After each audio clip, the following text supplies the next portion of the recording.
إن علينا للهدى وإن لنا للآخرة والأولى فأنذرتكم نارا تلظى لا يصلاها إلا الأشقى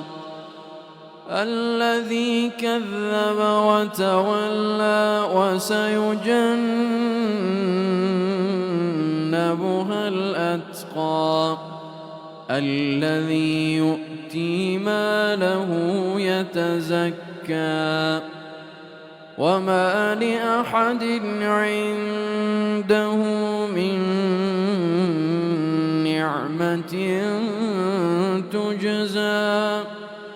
إلا ابتغاء وجه ربه الأعلى ولسوف يرضى.